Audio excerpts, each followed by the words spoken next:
Maka di sini kita mengetahui dari ilmi jarhi wa ta'dil, arafna annahu majruh al-adalah. Maka di sini Sufyan Ats-Tsauri, Sufyan Ibnu Uyainah dan Ibnu Ma'in menjarah dari agamanya bahwa dia laisa ala manhaj ahli sunnah fi mas'alatil qadar. Walakin min haitsu riwayah dari Abu Hatim tadi laisa bil qawi. Maka dia didhaifkan oleh An-Nasa'i. Maka dari sini kita mengambil pendhaifan bukan dari kebid'ahannya. Karena pada zaman itu meskipun orang itu bid'ah, selama misalnya dia itu tidak sampai kepada kekufuran, maka boleh diambil. Karena berapa pada zaman itu muhaddisin dalam keadaan bukan dari ahli sunnah. Karena fitnah menyebar. Fitnah perpecahan umat menyebar. Contohnya siapa? Yang meriwayatkan dari Aisyah dan ada hadisnya di Sahih Al-Bukhari. Imran Ibnu Hatton. Yang mana Imran Ibnu Hatton karena sunni. Tadinya dia sunni, meriwayatkan dari Aisyah radhiyallahu anha, istri Nabi. Berarti dia tabi'in yang besar, iya. Tadinya. Maka dia disebutkan min a'immati ahli sunnah wa muhaddithiha, dan dari muhadis ahli sunnah. Kemudian meriwayatkan dari Aisyah, tidak tanggung-tanggung Al-Bukhari memasukkannya di 2 hadis. Permasalahan tentang sholib dan permasalahan tentang memakai harir. Hadis dari Aisyah keduanya. Namun orang ini apa? Pemikirannya khawarij. Kok bisa yang tadinya sunnah kepada khawarij? Dan khawarij itu gambarannya sekarang seperti DITI N11 yang mengkafirkan kaum muslimin yang tidak membaiat imamnya. Maka di sebelah kita juga sama pemikirannya. Meskipun tidak terang-terangan, yang tidak sama dengan pemikirannya ataupun membaiat imam seperti mereka kafir, keluar dari Islam. Bahkan mereka tidak mau orang-orang yang tidak dari mereka sholat di masjidnya. Lalu apa faedahnya ada adzan? Hayya 'alas shalah. Wallahu alam, ada adzan apa tidak di masjid sana? Pernah dengar adzan? Alhasil tampak dari kelompok Al-Khawarij dari itu tanda-tandanya mengkafirkan kaum muslimin yang selain dari kelompoknya. Maka dulu Imran Ibnu Hatton mempunyai istri dari bintu ammih, dari anak pamannya. Wa kanat jamilah min ajmal banatil Arab, dari perempuan-perempuan Arab yang cantik. Walau hidungnya tak semancung gunung-gunung di belahan bumi pertiwi, Gunung Semeru lebih mancung. Gunung Slamet paling tinggi di Jawa lebih mancung. Gunung atapnya Sumatera apa? Maka Gunung Kerinci lebih mancung. Alhasil walau hidung mereka tak semancung gunung-gunung di belahan bumi pertiwi, tetapi membuat Imran Ibnu Hatton kelepekan. Dinasehati oleh para ulama di zamannya, teman-temannya, awas kamu, jangan menikahi perempuan ini. Karena masyhur dia selain cantik, Kharijiyah. Dan orang-orang Kharijiyah, antum tahu kelompok ahlul bid'ah ini sangat keras. Maka dia mempunyai keyakinan yang keras, mempunyai kepribadian yang lain. Tidak seperti betina-betina yang lain. Bisa diatur oleh suaminya. Di sini tidak. Mungkin dia yang akan mengatur suaminya. Akhirnya dinasehati, awas jangan kau nikahi dia. Oh, Allah yaqul ar-rijal qawwamuna 'alan nisa. Laki-laki itu pemimpin dari perempuan. Pertama pertanyaan, laki-laki siapa dulu? Laki-laki singa yang mempunyai kekuatan dan kekuasaan atas istrinya. Adapun laki-laki yang kelepek-kelepek melihat kecantikan istrinya, ya sudah dia jadi takut. Dan yang kalau di luar dia jadi imam bagaikan harimau mengaum, wow, atau growar kalau di komik-komik. Ya seperti itu sound efeknya, growar.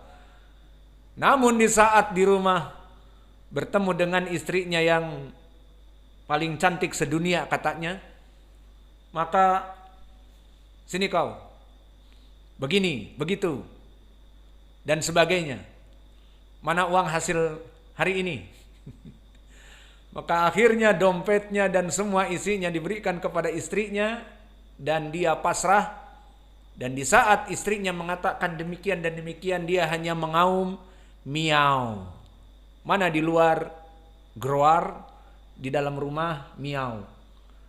Maka inilah suami-suami yang takut istri. Yang makna di sini dia tadi mengatakan aku akan mengajak dia kepada salafi, kepada sunni. Ini nasihat teman-temannya, tidak digubris karena sudah kadung cinta. Maka inilah diambil pepatah, the love is blind. Cinta itu buta. Maka barang siapa yang dulu pacaran sudah pesek hidungnya dan bibirnya lebar, maka dia pikir itu adalah putri Solo, putri tercantik dari Solo.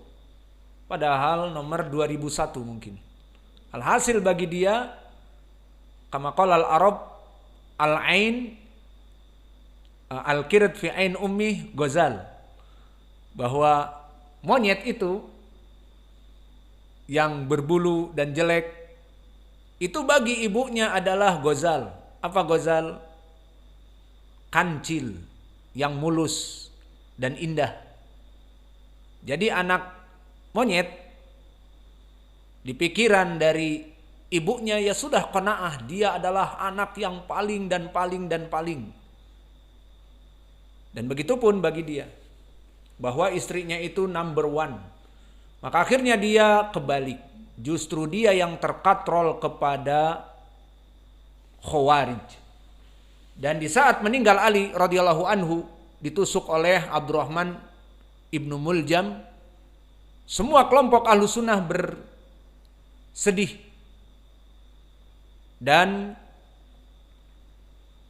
mereka mendoakan keburukan kepada Abdurrahman ibnu Muljam yang Khawarij, yang membaca Al-Quran tetapi membunuh Ali. Dikatakan Ali kafir. Itulah pemikiran mereka yang menyimpang. Maka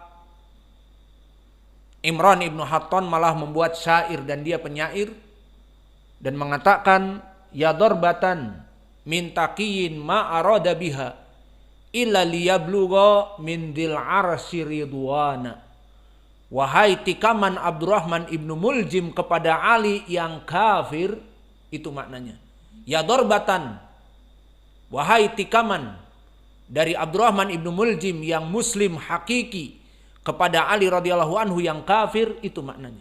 Ya darbatan min taqiyin ma arada biha, dari hasil ketakwaan seorang muslim Abdurrahman ibnu Muljim yang mengharapkan ma'arada biha illa liyablugha min dil arsy ridwana, kecuali dia menikam Ali yang kafir itu ingin mencapai ridho Allah yang di atas ars, yang mempunyai ars. Lihat bagaimana ucapan orang Khawarij.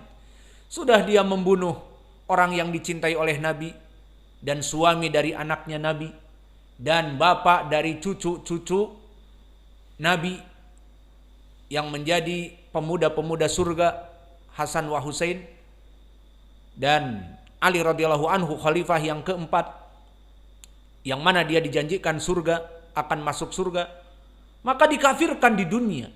Lebih buruk daripada orang-orang yang lainnya karena kafir, keluar dari Islam. Maka dibunuh juga karena kekafirannya. Maka inilah pemikiran yang parah dari kelompok ahlu bid'ah. Maka di sini yang menjadi poin, disebutkan banyak ahlu bid'ah pada zaman tabi'i dan itba'u tabi'i apalagi. Maka permasalahan jika ada hadis kemudian dipegang oleh kelompok ahlul bid'ah, jika tidak ada hadis-hadis yang lain kecuali di kelompok ahlul bid'ah itu, sebagian ulama mengatakan tidak apa-apa daripada hancur ilmu hadis. Selama kita bisa menjaga bid'ahnya, kita ambil riwayatnya saja, maka itu di zaman para ulama tabi'i dan itba'ut tabi'in. Adapun jika tidak butuh kepada mereka karena masih banyak ulama ahlu sunnah, ya buang saja. Seperti ucapan Muhammad ibnu Sirin. Kunna la yas'aluna al-isnad, walakin lamma waqa'atil fitnah qalu sammulana rijalakum, fa idza kana min ahli sunnah akhaduh, wa idza kana min ahli bidah lam ya'khuduna. Maknanya, dulu kami, kata Muhammad ibn Sirin, tidak pernah menanyakan sanad. Namun setelah terjadi fitnah iftiraqul ummah, ada yang Syiah, ada yang Rafidah, ada yang Jahmiyah, ada yang Qadari, ada yang seperti di sini Qadari, dan ada yang tadi Khariji seperti Abdurrahman ibnu Muljim, dan juga muhaddisnya mereka seperti Imran ibn Hatton.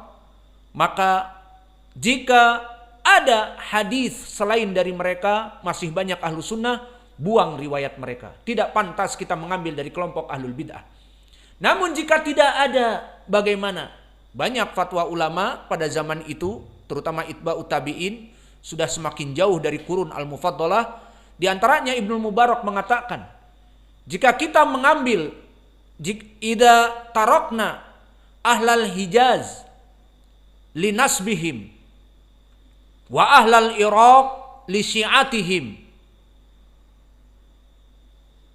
lahadamu ahadits Rasulullah sallallahu alaihi wasallam.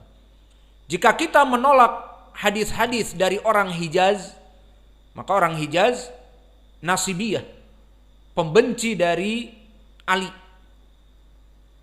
dan meninggalkan hadis-hadis yang ada di ahlil Irak, yang mana di Irak kebanyakan Syiah. Maka jika kita tidak mau mengambil hadis dari orang Irak dikarenakan Syiahnya, dan tidak mau mengambil hadis orang-orang Hijaz karena nasibiyah, membenci Ali, lahadamu ahadits Rasulullah sallallahu alaihi wasallam, akan hancur hadis-hadis Nabi. Gara-gara mereka pemahamannya seperti itu, kemudian kita tinggalkan hadis, maka siapa yang akan meriwayatkan hadis setelah mereka? Maka hadis akan hancur. Maka mereka akhirnya mengambil udzur, tidak apa-apa. Kemudian ada yang mensyaratkan dengan syarat tidak menyebarkan kebid'ahannya. Maka ini syarat yang susah. Kebanyakan ahlul bid'ah merasa dirinya benar, iya apa tidak? Wa yaz'amun annahum yuhsinuna sun'a. Mereka menyangka bahwa dirinya melaksanakan perkara yang baik. Dan disebutkan di hadis bahwa Allah yarfa taubata ahlil bid'ah. Allah itu mengangkat taubahnya ahlul bid'ah. Kenapa? Karena dia merasa annahum yuhsinuna sun'a, merasa dirinya dalam keadaan yang benar, dan itu yang dilakukan semua kelompok ahlul bid'ah. Maka di sini dohirnya rawi ini yang disebutkan oleh para ulama Qadari tidak masalah, namun yang bermasalah dia adalah sayyi'ul hifdz, hafalannya rusak, laisa bil qawi.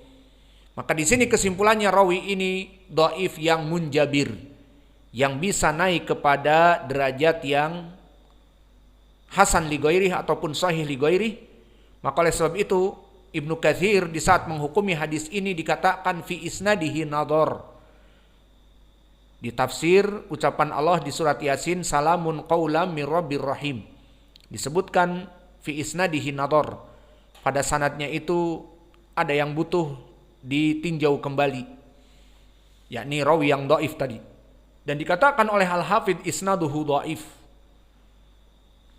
Maka sanadnya dhaif, menunjukkan bahwa tidak menjadi matruk rawi ini karena agamanya ataupun madhabnya Qadari. Maka kalau begitu bisa naik kepada derajat hasan paling sedikit? Jawabnya na'am. Karena lafadz fayangduru ilaihim wa yangduruna ilaihi, dan lafadz-lafadz tadi melihat Allah itu bisa naik kepada derajat yang hasan li ghairih.